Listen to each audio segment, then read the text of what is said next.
Hey dudes, welcome to Splat from the Past, the only 80s themed horror and sci-fi show where things can get totally radical. Now today I will be welcoming producer, director Kenneth Raich, the auteur behind Hollywood Hot Tubs 1 and 2, Educating Crystal, Party Camp, The Resurrected, and Dangerous Curves. And he also worked on The Profiler, and I'm going to have him on today. He's one of those pioneers from the 80s who saw a market with VHS and made these VHS-produced raunchy sex comedy movies.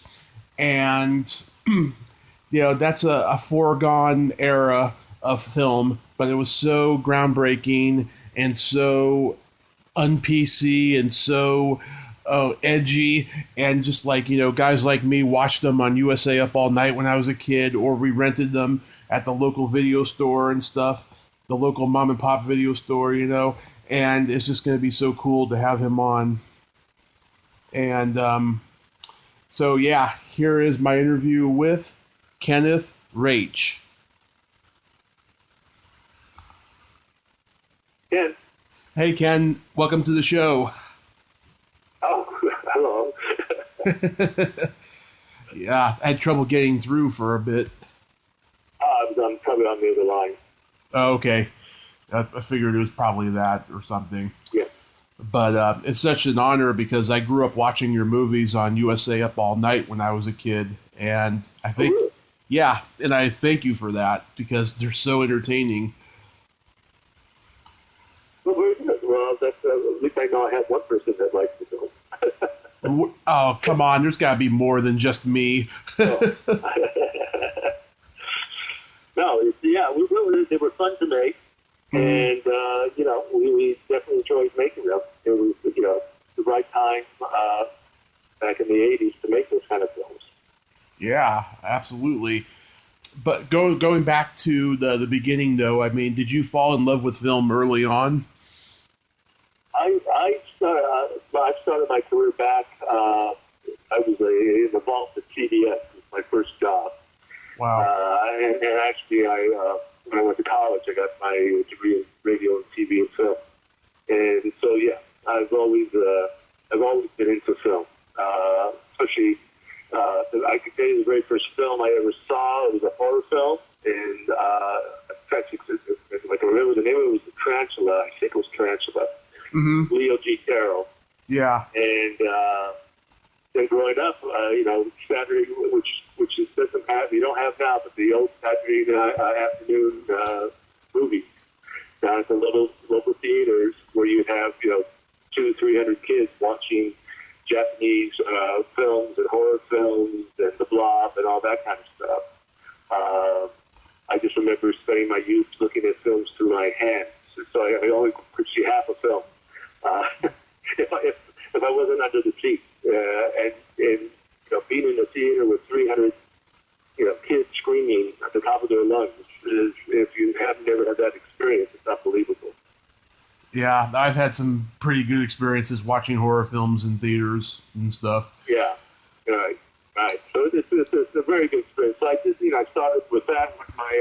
My first job was in the vault at CBS, Television City, and I worked my way up from there. The first TV show I worked on was the original Hawaii Five-0, Nice. And I went over and worked for Spelling, and I got moved up to an editor on Fantasy Island, and then was an editor on Miami Vice, and I just kind of worked my way up until I ended up getting into what I wanted to do, which was produce and direct. I did a lot of second unit directing on some of those shows. So I ended up getting into that. My partner, Mark Forty, was doing these exploitation films, and so he just said, "Why don't you come on over?" And we kind of, like I said, we did I think 4 of them or 5 of them, which was a lot of fun. Mm-hmm. Where are you originally from? Los Angeles. Oh, so you've been in LA your whole life then? Whole life. Yep.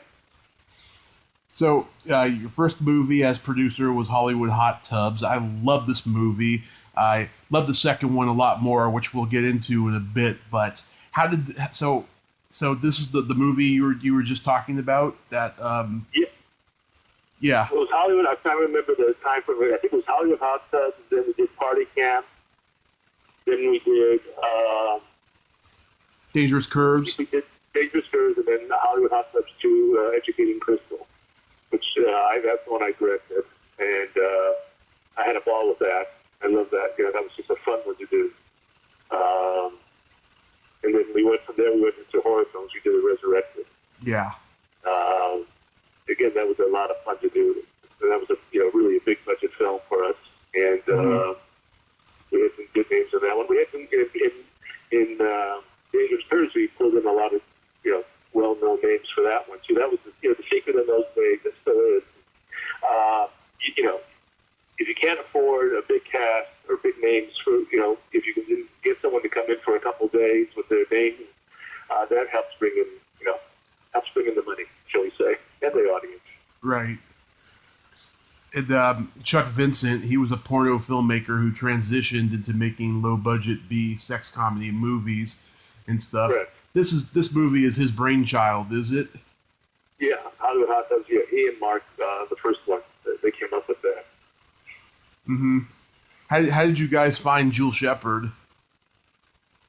That's an interesting question because I think she came in with Chuck. She had dealt with Chuck, and she set up with the Valley Girl for the first one. Mm-hmm. And so when we were doing the second one, she had to be attached. That she had to be, but you really wanted her in there because that's the flow that goes through both movies. It's her character, and so then she helped us. She even helped us with the Resurrected because we brought in Dan O'Bannon, who she was friends with. Who was the one who had written Total Recall and Alien. Right. And she was friends with him, and she had suggested that we bring him in as a director on the Resurrected, and he helped secure the financing for the last of the financing was through Japan, and he had a big following over there, so that helped. But Jewel is she's a good character. She's fun to work with, and she was great. So she said she's like the queen of the B movie. Yeah, I've hung out with her at a couple conventions. She just makes me hysterically laugh, I'll tell you. Oh, yeah, she's great. She's great. Is Paul Gunning still around? Paul Getting. Yeah. Not that I know of. Yeah, because he had a nice little run of B movies back in the 80s. Yeah, to be honest, I'm not sure with that. Mm-hmm. Then comes Party Camp. Party Camp, that was a fun one. That was, I basically on Party Camp, I call that a home movie because if you've seen it, you've seen all the kids in it. Well, that's my kids, Mark's kids, all the kids on the block. We brought them into that one, so I consider that a home movie. Yeah, they weren't cheap. Yeah, that was a fun movie. That was definitely a fun movie to work with, and we shot that up in the Malibu Hills at a camp. Yeah, and so that was another. I think we spent 2 or 3 weeks. I can't remember, maybe 3 weeks shooting that one. But again, that was just a fun film to work with. Good young cast on that. Yeah, I talked to Peter Jason on here, and he told me that was a real fun time for him. He liked doing that movie too. Yeah, it's I come from a philosophy that you keep everybody, the crew, and everybody happy, because then you can get them to work for you on the next film. So it's I try to carry crew over from film to film, because they know how you work, and it helps a lot. It gives you it's a good shorthand. And helps, when you have a tight budget and a tight time to shoot, you don't have time to just around and play and try to get what you're thinking of across to people. You want them to be able to hopefully read your mind somewhat. That's one reason that I like to keep the same crew as best I can. Mm-hmm. How'd you guys hook up with Gary Graver? honest, that's a Mark 40 question. Mark, he's the one that kind of pulls a lot of these people together on where we were getting talent. So I'd have to tell you that that's be a Mark question. Mm-hmm. Yeah, he had a really quirky and interesting career because, he started out working with Orson Welles, and then he was doing porn, and then he was doing these B sex comedy movies, and then he was at the same time he was doing cinematography for Fred Olen Ray. Right. Yeah, that's a quirky career there. Yeah, the good ones stay around forever. It's the bottom line. The ones that are problems or aren't good, they end up going to the wayside eventually.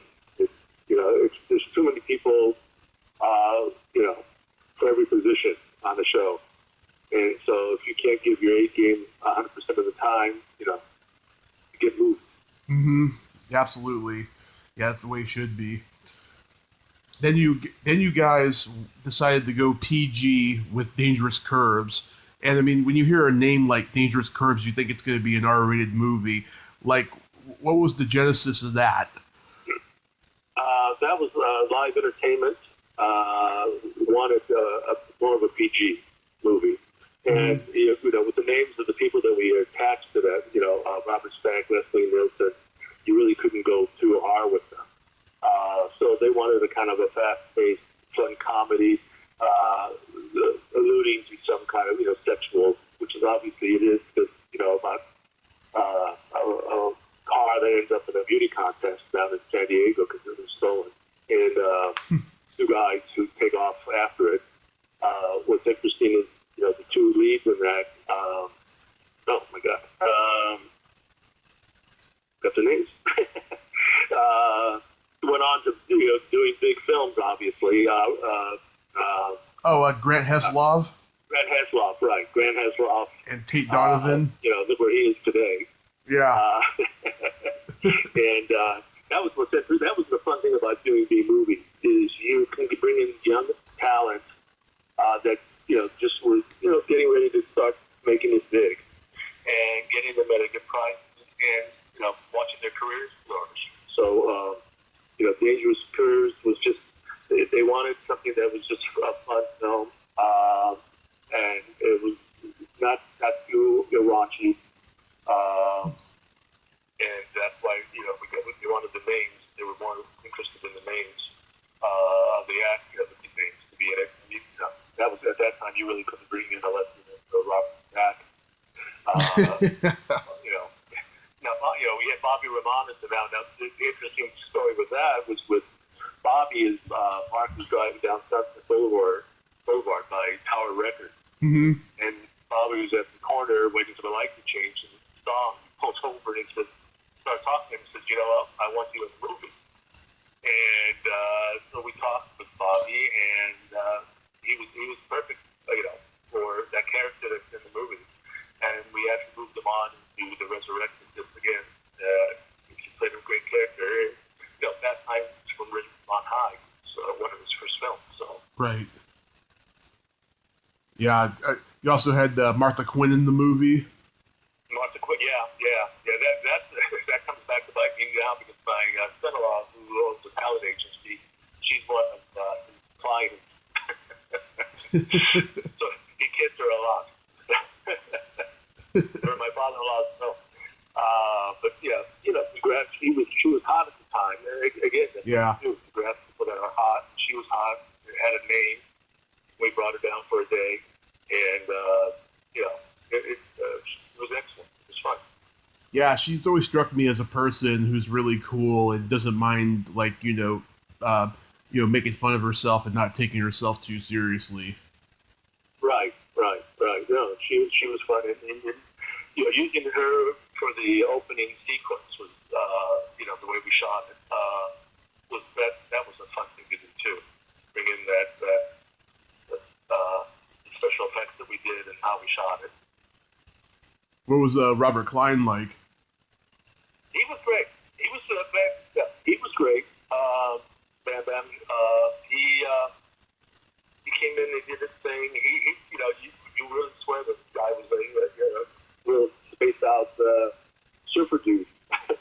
And he was great to work with. We had a lot of fun with him. Leslie Nielsen was probably the best. He was amazing. He was amazing to work with. And so, yeah, like I said, you're dealing with professionals who've been around for a while. You're going to get top performances from them.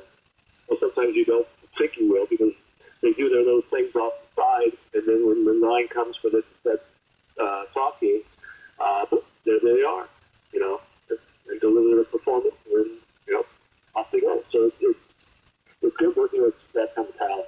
Mm-hmm. It sure is. Now, Hollywood Hot Tubs 2, Educating Crystal is my favorite of the two movies. What made you decide to make a sequel and direct it? Making a sequel, we were asked to do a sequel, and I wanted to direct it. So I had a hissy fit that said I'm not doing it with my grip. Really, not really. But I just thought that, I'm more like into comedy and horror on my two big things. And so it was for me. I really wanted to do that kind of a film, and it was a lot of fun. And working with Joe was great. Working with the crew was great. And stay on your toes with something like that. But it was, to me, it was a lot of fun. I wouldn't mind doing a third one. Mark and I keep talking about, well, maybe we should do a third one. So there you go. Well, I'm surprised you guys didn't do a third one back then. Yeah, well, after that, I went off to do some TV shows. Yeah. And Mark went back into doing more distribution. So it's just, timing. Everything's always time.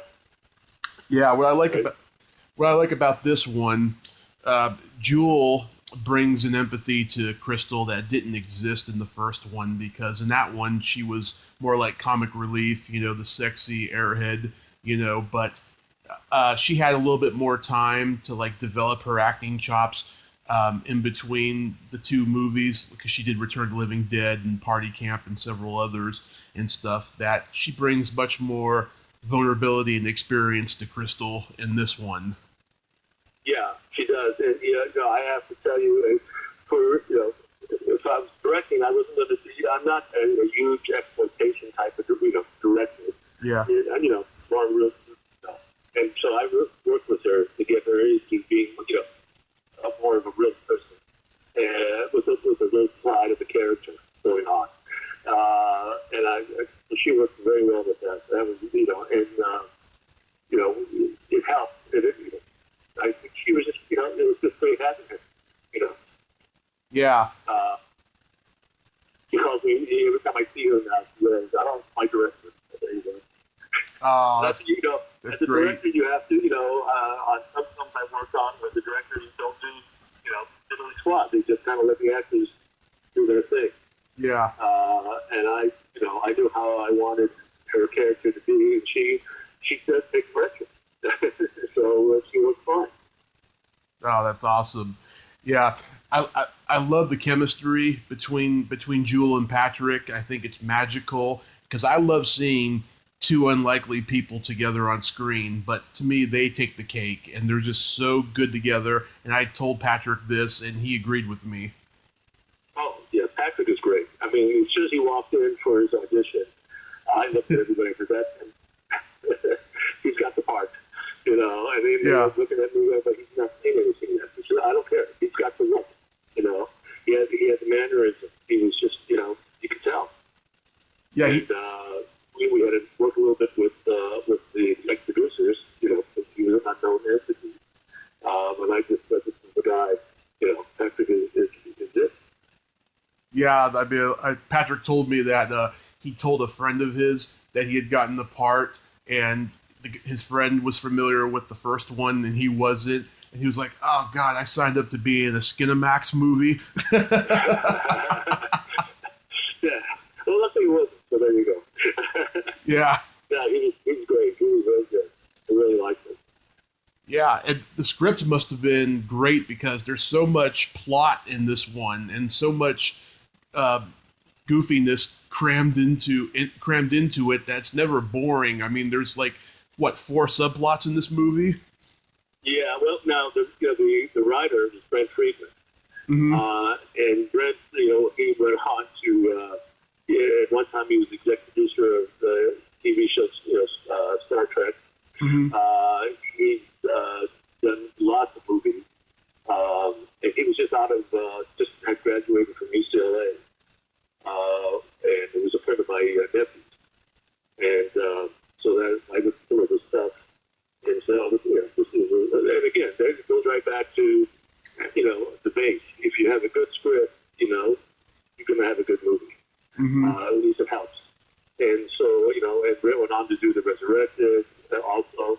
And so, I mean, he has major chops. I guess he's doing the animated version of Star Wars. Yeah. And he's also doing some games. So, I mean,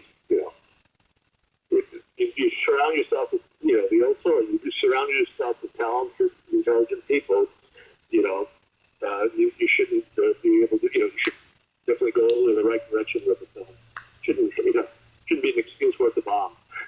Yeah, certainly. My favorite scene is when Spice Williams and all those girls kick Rob Garrison's ass. And right. Spice has been on the show. She talked very fondly about the movie and that scene. She said it was so much fun. Oh yeah. It was fun with her, with all the girls that they were doing that. I remember that. Now you brought it up. Now I can visualize it. So that was at the gym and everything. Yeah. And that and the motorcycle gag was a fun one to do too. Mm-hmm. Yeah. Go ahead. Yeah, Spice is definitely, she brought in a good element, to the character of the film, the flow of the film. It was, it was a flow that we were going with and different elements that you don't see in all those kind of films. I try to raise it up a little bit level, higher up. Mm-hmm. What was the budget on the movie? Man, probably, I don't know, that's a long time ago, but probably around $1 million. Yeah. Maybe a little under, maybe around 900,000. I'm not 100% sure. I don't remember on that one. Probably that was probably about 900,000 to $1 million. Because it seems to me you guys shot it like an actual mainstream comedy film. Yeah. Well, my background is all the stuff I've done. Mm-hmm. That's my way I approach things. So it's I got into trouble a few times. Everybody kept telling me, you're spending too much time on the scene. And I'm going, well, but I've got to get what I need to get. Yeah. So it's and then coming from editing, I even got my editor come down once. You're camera cutting me. That's in my mind I knew where the cut was going to be, but you shouldn't camera cut. You let the editor make the cut, and anyway, I was forced to, not forced. I just knew how I wanted it to look. I was camera cutting, and then he said, "You're not giving me enough footage." I apologize, and I will not do that. Whatever happened to Remy O'Neal? No idea. No idea. No idea where she went, what she did. Uh-huh. She was pretty good in the movies, I have to say. She was, yeah. Well, she was a professional actress, and she was very good in it. She was a good base for Jules, as the mother. Mm-hmm. So she worked very well with her. How about Michael Pataki? Oh, I don't know if he's still alive. Oh, he's still. Oh, yeah, he's dead. But okay. I'll say, what was it like to work with him? Oh, he was great. He was very good. I knew exactly what I wanted on that scene in the schoolroom. Mm-hmm. I sat down with him, and and I said, I want you to, my vision of the teacher, with the chalk all over you. I said, this is, and he grabbed real quick what I was looking for. He gave it to me. It was great. And I going through college and stuff like that, I was thinking, sitting in class, I sit there and listen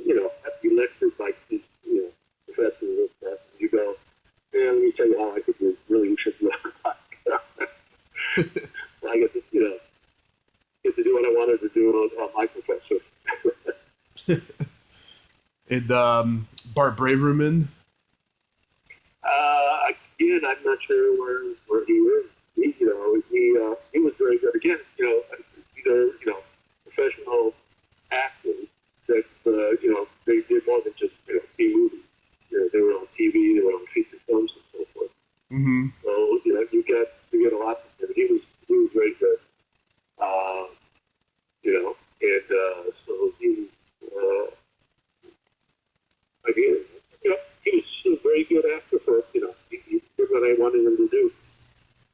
Mm-hmm. I'm probably the only guy in the world who knows who Phil Diskin is. He always plays like Arabs and stuff, and like Hindu Indians and stuff. And the guy was like Polish, right? Right. Yeah. Yeah. It was, we did make fun. At that time, it was fun to make fun of the Arabs, I guess. So. Yeah, everyone was. I don't think I could do that today, but at that time, it was a fun thing to do. To be honest with you, I don't even think people would get it today because they're not making headlines like they were 30 years ago.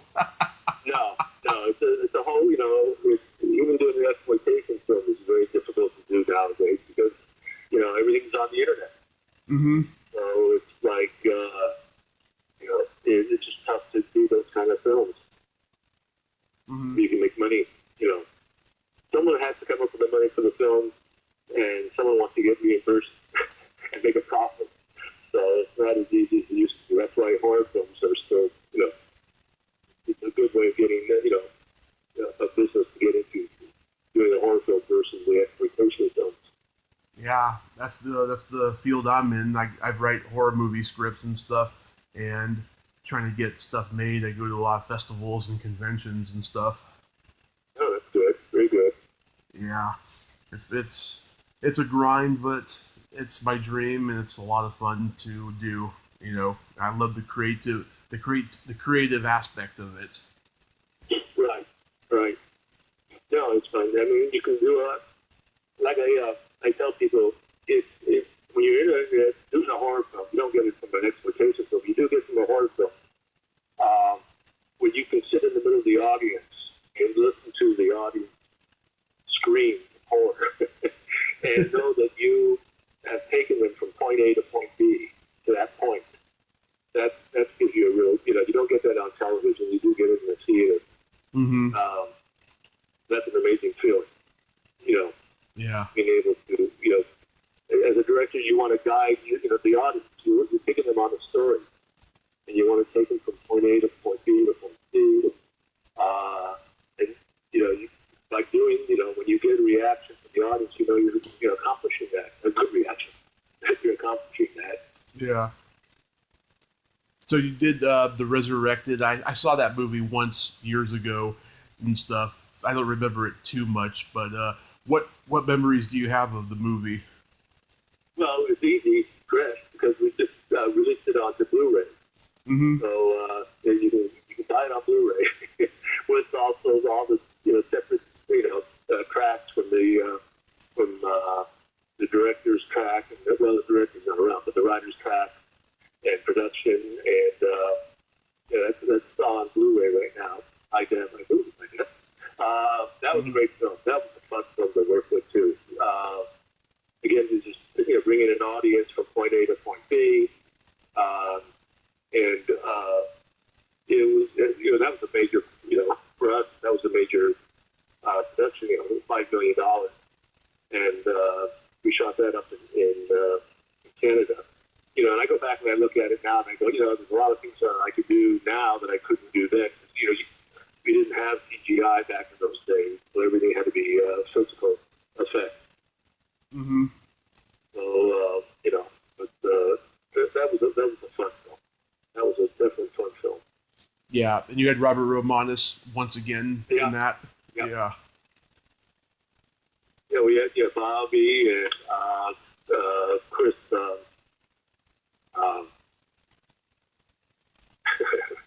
But the thing, I'm so bad with names now. I was always bad with names, but Chris Sarandon. Chris Sarandon. That's it. John Terry, Chris Sarandon, James Tibbet. Chris was great to work with. He was to work with.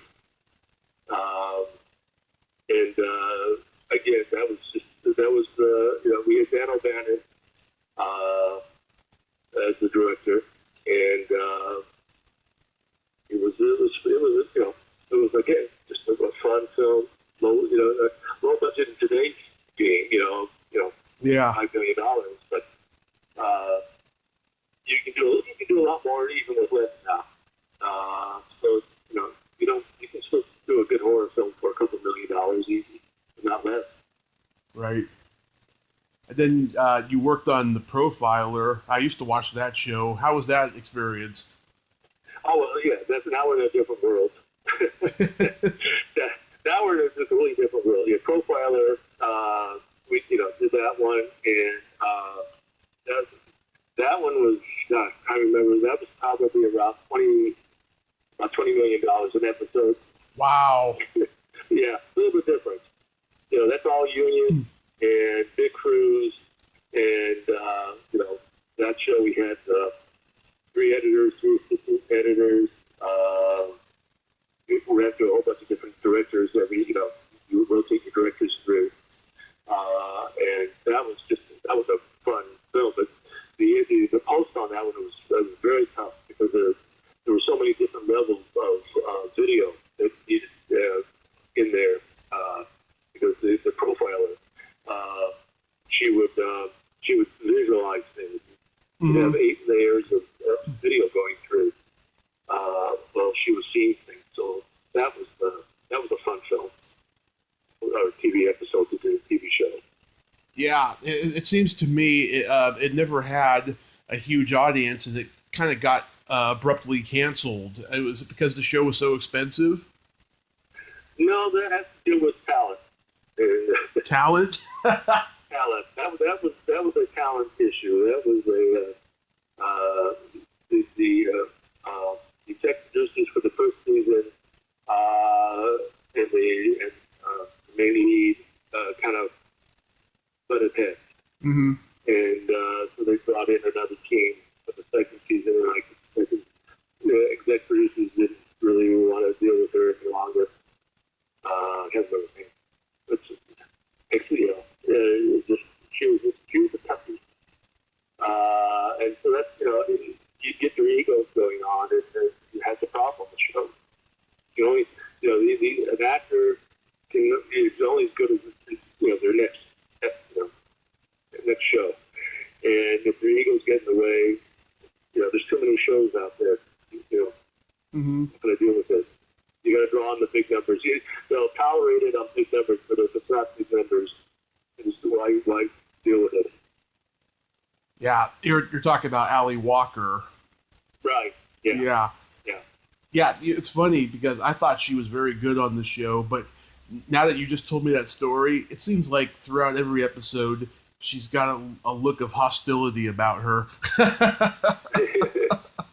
Well, for me, she was always nice, so I never had an issue with her. And she was, I had no problem. She was great with me. But, the executives are a different level. So, that's just another way of having to approach it. Yeah, So, that's sad though. Yeah. Yeah. So what have you been up to since then? Kind of laying back. I have a company I sell digital media, and so I've been doing that. I'm developing. We've got about 3 scripts that I'm working on that are horror films.